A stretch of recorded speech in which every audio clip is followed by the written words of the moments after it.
In this section, we are going to learn how we can utilize the gases that give us life to level up. But before we get started, I have to sound the nerd alert.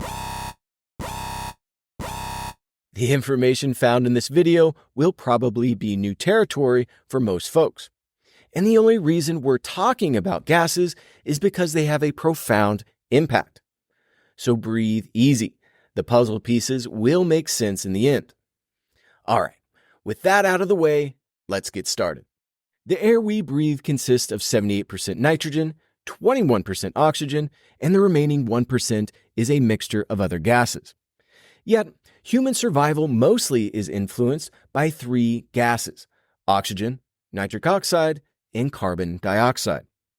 This trifecta impacts our hormones, immune system, and our mental and emotional state. And believe it or not, it even affects how we look. So let's figure out why. Oxygen is carried throughout the body by a protein in our red blood cells called hemoglobin. This ensures that every cell gets the fuel it needs for energy creation. Carbon dioxide comes into play because it's a byproduct of energy creation, similar to the outside world. Most of the CO2 produced in the body is used to balance our pH. However, a tiny amount will catch a ride back to the lungs with hemoglobin after it drops off its precious cargo.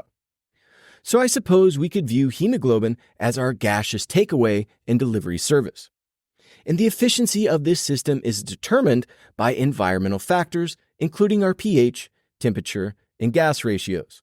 I understand that a conversation about gas probably won't bring you to the edge of your seats. So let's attempt to breathe life into this topic by looking at how the forces of nature impact the flow of life. The concentration of carbon dioxide in the body is higher relative to the outside environment. And as such, it will flow out and into the environment to reestablish equilibrium. Whereas oxygen is the exact opposite.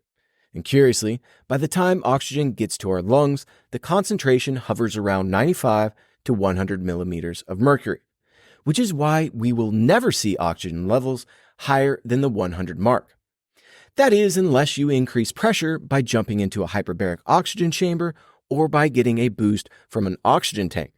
But who in the hell has time for that? Plus, this program is about using the tools we were given at birth and wielding them in a manner that makes us unstoppable. Anyways, the amount of oxygen in the body informs hemoglobin where to drop off its precious cargo. If the levels are high, hemoglobin will keep on cruising until it finds an area in need.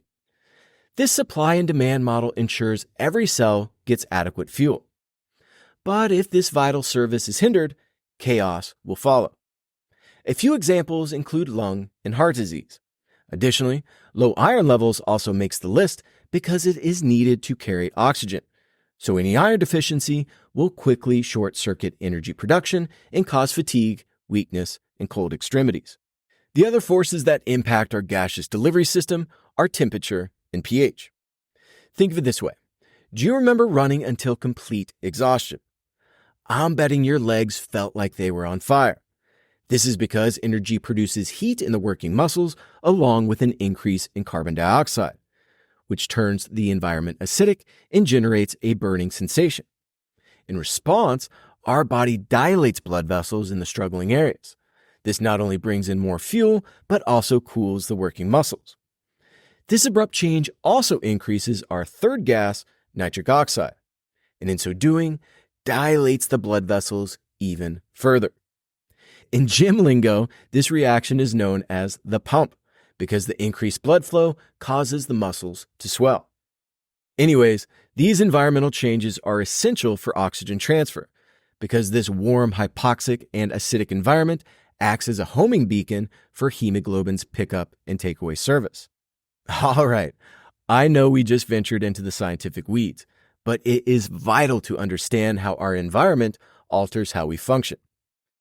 So how is this relevant to reversing disease and optimizing our health? To answer that question, let's take a page from the Stoics and identify what's within our control and what is not. We can only control the rate and depth of our breathing. That's it. So we must leverage these two factors alone to tap into our primal medicine. Additionally, we cannot increase our oxygen past 100% saturation, meaning we can only challenge our system by decreasing oxygen and modifying our carbon dioxide. The last gas in our living trifecta is nitric oxide.